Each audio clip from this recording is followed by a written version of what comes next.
ರಜಿತ್, ಈಗ ಬಜೆಟ್ ಬಿಟ್ಟು ಮೋಸ್ಟ್ಲಿ ರೇಣುಕಾಸ್ವಾಮಿ ಕೊಲೆ ಪ್ರಕರಣಕ್ಕೆ ಸಂಬಂಧಪಟ್ಟಂತೆ ಪರಪ್ಪನ ಅಗ್ರಹಾರ ಜೈಲು ಪಾಲಾಗಿರುವ ನಟ ದರ್ಶನ್ ಜ್ವರದಿಂದ ಬಳಲುತ್ತಿದ್ದಾರಂತೆ. ಮನೆ ಊಟ ಬೇಕು ಅನ್ನೋ ಕಾರಣವನ್ನ ಕೂಡ ಇದೇ ವಿಚಾರವನ್ನ ಪ್ರಸ್ತಾಪ ಮಾಡಿದ್ರು. ಜ್ವರ, ಫುಡ್ ಪಾಯ್ಸನ್ ಆಗಿದೆ, ಆಗ್ತಾ ಇಲ್ಲ ನನಗೆ ಮನೆ ಊಟ ಬೇಕು ಅಂತ. ಬಟ್ ಸದ್ಯಕ್ಕಂತೂ ಆ ಭಾಗ್ಯ ಸಿಗ್ಲಿಲ್ಲ. ಆದ್ರೆ ಜ್ವರ ಮಾತ್ರ ಅವ್ರಿಗೆ ಕಡಿಮೆ ಆಗಿಲ್ಲ. ಹವಾಮಾನ ವೈಪರೀತ್ಯದಿಂದಾಗಿ ಜ್ವರದಿಂದ ಬಳಲುತ್ತಿದ್ದಾರಂತೆ ನಟ ದರ್ಶನ್. ಜೈಲ್ನ ಅಂದ್ರೆ ಪರಪ್ಪನ ಅಗ್ರಹಾರದ ಆ ಜೈಲಲ್ಲೇ ಆಸ್ಪತ್ರೆಯಲ್ಲಿ ಸದ್ಯ ಚಿಕಿತ್ಸೆಯನ್ನು ನೀಡಲಾಗ್ತಾ ಇದೆ ಅಂತೆ. 3 ದಿನದಿಂದ ನಿರಂತರವಾಗಿ ಜ್ವರ ಕಾಣಿಸ್ಕೊಂಡಿದೆ. ಹಾಗಾಗಿ ಅವರಿಗೆ ಆಸ್ಪತ್ರೆಯಲ್ಲಿ ದಾಖಲಿಸಿ ಚಿಕಿತ್ಸೆಯನ್ನು ನೀಡಲಾಗ್ತಾ ಇದೆ ಅನ್ನೋದ್ರ ಡೀಟೇಲ್ ಸಿಗ್ತಾ ಇದೆ. ಕರೆಕ್ಟ್, ಎಕ್ಸಾಕ್ಟ್ಲಿ ಶ್ರುತಿ. ನಿನ್ನೆ ಅವರಿಗೆ ಮನೆ ಊಟ ಕೊಡಬೇಕು ಅನ್ನೋ ವಿಚಾರ ಪ್ರಸ್ತಾಪ ಬಂದಾಗ ಅಥವಾ ಅದರ ವಿಚಾರಣೆಯನ್ನ ಮಾಡಿದಾಗ ಬಹಳ ಕ್ಲಿಯರ್ ಆಗಿ ಹೇಳಿದ್ರು, ದರ್ಶನ್ ಫಿಟ್ ಆ್ಯಂಡ್ ಫೈನ್ ಆಗಿದ್ದಾರೆ. ಅವರ ಮೆಡಿಕಲ್ ರಿಪೋರ್ಟ್ ಏನಿದೆ, ಅವರು ಫೈನ್ ಆಗಿದ್ದಾರೆ ಅನ್ನೋದನ್ನು ಹೇಳ್ತಾ ಇದೆ.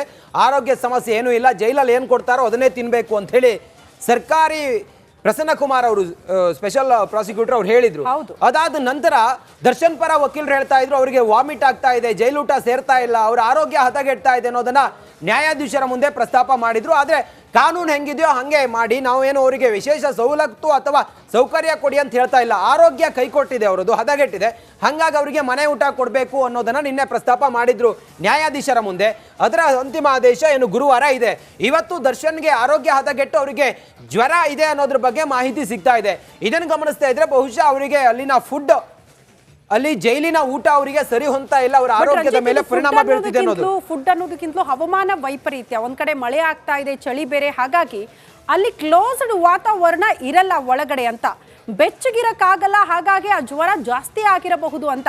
ಬಟ್ ಇಲ್ಲಿ ಊಟದ ಸಮಸ್ಯೆ ಅಂತ ಕಾಣಿಸ್ಕೊಳ್ಳಲ್ಲ ಅನ್ನುವಂತಹ ವಿಚಾರವನ್ನ ಈ ಕಡೆ ಆಕ್ಷೇಪಣೆ ಸಲ್ಲಿಕೆ ಆಯ್ತಲ್ಲ ಪೊಲೀಸರಿಂದ. ಸ್ಪೆಷಲ್ ಪಬ್ಲಿಕ್ ಪ್ರಾಸಿಕ್ಯೂಟರ್ ಅವರು ಕೂಡ ಅದೇ ವಿಚಾರವನ್ನ ಪ್ರಸ್ತಾಪ ಮಾಡುತ್ತಿದ್ರು, ಊಟದ ಸಮಸ್ಯೆ ಇಲ್ಲ, ದಯವಿಟ್ಟು ಅವಕಾಶ ಮಾಡಿಕೊಡ್ಬೇಡಿ ಅಂತ.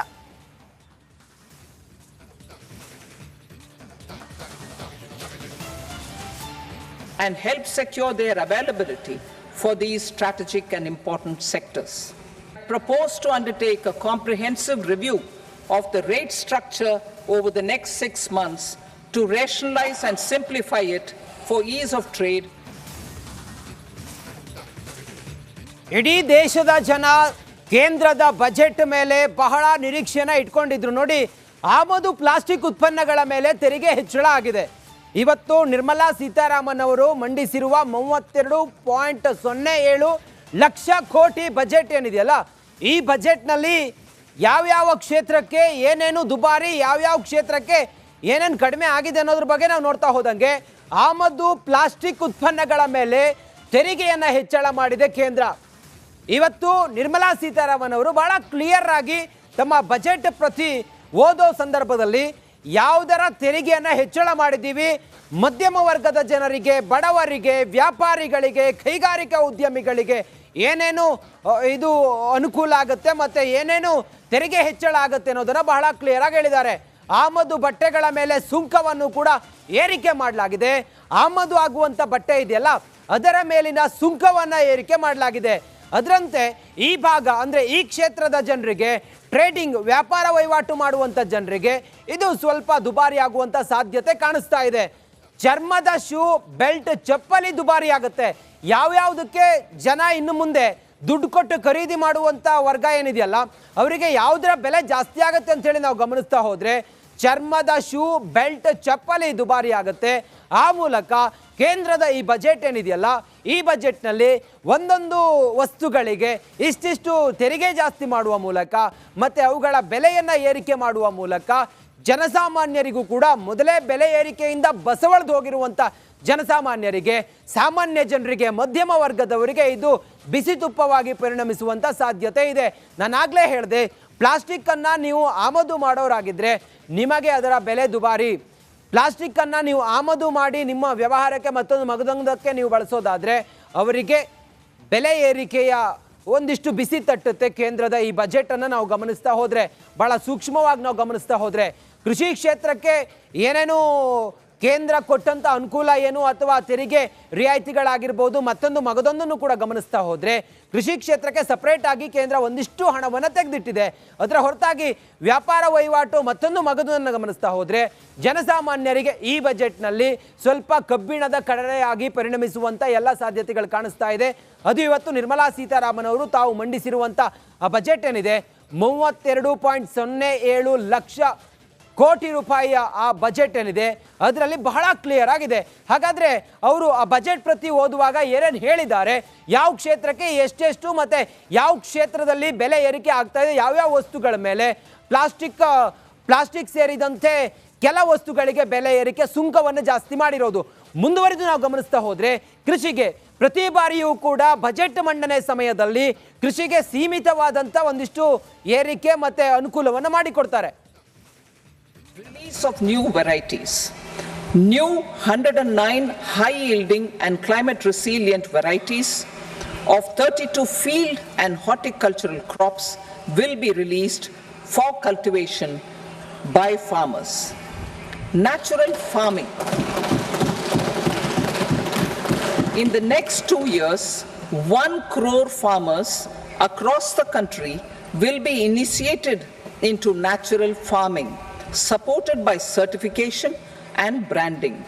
Implementation will be through scientific institutions and willing gram panchayats. 10,000 need-based bio-input resource centers will be established. Missions for pulses and oil seeds. For achieving self-sufficiency in pulses and oil seeds, we will strengthen their production. ಇನ್ನು ಪ್ರಮುಖವಾಗಿ ಗಮನಿಸೋಣ ಕೃಷಿ ವಲಯದ ಅಂದ್ರೆ ರೈತರು ಪ್ರಮುಖವಾಗಿ budget ಮೇಲೆ ಬಹಳ ನಿರೀಕ್ಷೆ ಇಟ್ಕೊಂಡಿದ್ರು, ಏನ್ ಸಿಗಬಹುದು ಈ ಬಾರಿ ನಮಗೆಲ್ಲ ಅಂತ. ಆ ಕೃಷಿ ವಲಯಕ್ಕೆ ಈ ಬಾರಿಯ ಬಜೆಟ್ ನಲ್ಲಿ ಏನೆಲ್ಲ ಸಿಕ್ಕಿದೆ ಅನ್ನೋದನ್ನ ಕೂಡ ನಾವು ಗಮನಿಸ್ತಾ ಇದೀವಿ. ರೈತ ಮತ್ತು ಕೃಷಿ ವಲಯದವರು ಎದುರು ನೋಡ್ತಾ ಇರುವಂತಹ ವಿಚಾರಗಳು ಸಹಜವಾಗಿ ಅವರಿಗೆ ಬರ್ತಾ ಇದ್ದಂತಹ ಒಂದಷ್ಟು ಹಣದ ವಿಚಾರಕ್ಕೆ ಸಂಬಂಧಪಟ್ಟಂತೆ ಕೂಡ ನಾವು ಗಮನಿಸೋಣ. ಕೃಷಿ ಮತ್ತು ಕೃಷಿ ಸಂಬಂಧಿತ ವಲಯಕ್ಕೆ 1.52 ಲಕ್ಷ ಕೋಟಿಯನ್ನ ಈ ಬಾರಿಯ ಬಜೆಟ್ ನಲ್ಲಿ ಮೀಸಲಿಡಲಾಗಿದೆ. ಇದು ಗಮನಿಸಬೇಕಾಗಿರುವಂತಹ ವಿಚಾರ. ಅದರ ಜೊತೆಗೆ 400 ಜಿಲ್ಲೆಗಳಲ್ಲಿ ಡಿಜಿಟಲ್ ಬೆಳೆ ಸಮೀಕ್ಷೆಯನ್ನ ಕೂಡ ಮಾಡಲಾಗುತ್ತೆ ಅನ್ನುವಂತಹ ವಿಚಾರವನ್ನ ಇವತ್ತು ವಿತ್ತ ಸಚಿವೆ ನಿರ್ಮಲಾ ಸೀತಾರಾಮನ್ ಪ್ರಸ್ತಾಪ ಮಾಡಿದ್ರು. ರೈತರಿಗೆ ಏನಿದ್ರಿಂದ ಲಾಭ ಅಂತ ಅಂದ್ರೆ ಅವರು ಬೆಳೆದಿರುವಂತಹ ಬೆಳೆಯ ವಿಚಾರಕ್ಕೆ ಸಂಬಂಧಪಟ್ಟಂತೆ ಕೇಂದ್ರದ ತಂಡದಿಂದಲೇ ಸಮೀಕ್ಷೆ ಆಗೋದ್ರಿಂದ ಸೊ ಇಲ್ಲೂ ಕೂಡ ಪ್ರಯೋಜನ ಇದೆ ರೈತರಿಗೆ, ಅದು ಗಮನಿಸಬೇಕಾಗಿರುವಂತಹ ವಿಚಾರ. ಅದ್ರ ಜೊತೆಗೆ ಕೃಷಿ ಕ್ಷೇತ್ರಕ್ಕೆ 1.52 ಲಕ್ಷ ಕೋಟಿ ಮೀಸಲು ಇರಿಸಲಾಗಿದೆ ಬಜೆಟ್ ನಲ್ಲಿ, ಇದು ಗಮನಿಸಬೇಕಾಗಿರುವಂತಹ ವಿಚಾರ. ಡಿಜಿಟಲ್ ಸಾರ್ವಜನಿಕ ಮೂಲ ಸೌಕರ್ಯವನ್ನ ಕೂಡ ಈ ಬಾರಿಯ ಬಜೆಟ್ ನಲ್ಲಿ ಘೋಷಣೆ ಮಾಡಲಾಗಿದೆ, ಇದು ಕೂಡ ಗಮನಿಸಬೇಕಾಗಿರುವಂತಹ ವಿಚಾರ. ಕೃಷಿ ವಲಯಕ್ಕೆ ಏನ್ ಸಿಕ್ಕಿದೆ ಈ ಬಾರಿ ಬಜೆಟ್ ನಲ್ಲಿ ಅನ್ನೋದನ್ನ ನಾವು ಗಮನಿಸ್ತಾ ಇದ್ವಿ. 400 ಜಿಲ್ಲೆಗಳಲ್ಲಿ ಬಯೋ ರಿಸರ್ಚ್ ಕೇಂದ್ರಗಳ ಸ್ಥಾಪನೆ ಮಾಡುವಂತಹ ಉದ್ದೇಶ ಕೂಡ ಇದೆ ಅನ್ನೋದನ್ನ ಈ ಬಾರಿಯ ಬಜೆಟ್ ನಲ್ಲಿ ವಿತ್ತ ಸಚಿವೆ ನಿರ್ಮಲಾ ಸೀತಾರಾಮನ್ ಅವರು ಪ್ರಸ್ತಾಪ ಮಾಡಿರೋದನ್ನ ನಾವು ಗಮನಿಸ್ತಾ ಇದ್ವಿ. ಇದು ಕೃಷಿ ವಲಯಕ್ಕೆ ಸಿಕ್ಕಿರುವಂತಹ ಬಂಪರ್ ಕೊಡುಗೆಗಳು ಅಂತ ಕೇಂದ್ರ ಸರ್ಕಾರ ವಿಶ್ಲೇಷಣೆ ಮಾಡ್ತಾ ಇದೆ. ಬಟ್ ರೈತರಿಗೆ ಎಷ್ಟರ ಮಟ್ಟಿಗೆ ಇದು ಎಫೆಕ್ಟಿವ್ ಆಗಿರುತ್ತೆ, ಎಷ್ಟರ ಮಟ್ಟಿಗೆ ಇದು ಇಂಪ್ಯಾಕ್ಟ್ ಮತ್ತೆ ಇಂಪ್ಲಿಮೆಂಟ್ ಆಗುತ್ತೆ ಅನ್ನೋದನ್ನ ಕೂಡ ನಾವು ಕಾದ್ ನೋಡಬೇಕು. ಪ್ರತಿ ಬಾರಿ ಕೂಡ ಬಜೆಟ್ ನಲ್ಲಿ ಅನೌನ್ಸ್ ಆಗಿರುವಂತಹ ಅಷ್ಟು ಯೋಜನೆಗಳು ಇಂಪ್ಲಿಮೆಂಟ್ ಆಗಿದೆಯಾ ಅಂತ ಅಂದ್ರೆ ಬಹುತೇಕರ ಉತ್ತರ ಇಲ್ಲ ಅನ್ನುವಂತ ಉತ್ತರ ಸಿಕ್ಬಿಡುತ್ತೆ. ಅದರಿಂದ ಆಗುವಂತ ಲಾಭ, ಅದು ಯಾವಾಗ ಇಂಪ್ಲಿಮೆಂಟ್ ಆಗುತ್ತೆ, ಅದರಿಂದ ಪ್ರಯೋಜನ ಏನು ಅಂತ ಬಹುತೇಕರು ಇದನ್ನ ಪ್ರಶ್ನೆ ಮಾಡ್ತಾರೆ. ಸೊ ಗಮನಿಸಬೇಕಾಗಿರುವಂತಹ ವಿಚಾರ. ನೈಸರ್ಗಿಕ ಕೃಷಿಗೆ ಹೆಚ್ಚಿನ ಒತ್ತು ನೀಡಲಾಗುತ್ತೆ ಅನ್ನೋದನ್ನ ಕೂಡ ಇಲ್ಲಿ ವಿತ್ತ ಸಚಿವೆ ನಿರ್ಮಲಾ ಸೀತಾರಾಮನ್ ಅವರು ಪ್ರಸ್ತಾಪ ಮಾಡಿದ್ದಾರೆ. ಯಾರಾದ್ರೂ ನೈಸರ್ಗಿಕ ಕೃಷಿ ಮಾಡ್ತೀರಿ ಅಂತ ಆದ್ರೆ ಕೇಂದ್ರ ಸರ್ಕಾರದಿಂದ ಅದಕ್ಕೆ ಉತ್ತೇಜನ ನೀಡಲಾಗುತ್ತೆ, ಅದರ ಲಾಭವನ್ನ ರೈತರು ಪಡೆದುಕೊಳ್ಳಬಹುದು ಅನ್ನುವಂತಹ ವಿಚಾರವನ್ನ ಕೂಡ ವಿತ್ತ ಸಚಿವೆ ನಿರ್ಮಲಾ ಸೀತಾರಾಮನ್ ಅವರು ಪ್ರಸ್ತಾಪ ಮಾಡಿರೋದನ್ನ ನಾವು ಗಮನಿಸ್ತಾ ಇದೀವಿ. ದೋಸ್ತಿಗಳಿಗೆ ಬಂಪರ್ ಆಫರ್ ಕೊಟ್ಟಿದೆ ಕೇಂದ್ರ ಸರ್ಕಾರ. ಈ ಬಾರಿಯ ಬಜೆಟ್ ನಲ್ಲಿ ಬಿಹಾರ, ಆಂಧ್ರಕ್ಕೆ ಬಹಳ ಬಹಳ ಬಹಳ ಅನಿವಾರ್ಯ ಇತ್ತು. ಕೇಂದ್ರ ಸರ್ಕಾರ ಅಂದ್ರೆ ಬಿಜೆಪಿಗೆ ಇದು ಅನಿವಾರ್ಯ. ದೋಸ್ತಿಗಳ ಮಾತಿಗೆ ಪಟ್ಟು ಬಿದ್ದು ವಿಶೇಷ ಸ್ಥಾನಮಾನ ಅಥವಾ ವಿಶೇಷ ಪ್ಯಾಕೇಜ್ ಘೋಷಣೆ ಮಾಡುವಂತ ಅನಿವಾರ್ಯತೆಯಲ್ಲಿ ಸಿಲುಕಾಕಿಕೊಂಡಿತ್ತು ಅನ್ನೋದು ಬಹಳ ಸ್ಪಷ್ಟ. ಬಿಹಾರ, ಆಂಧ್ರಕ್ಕೆ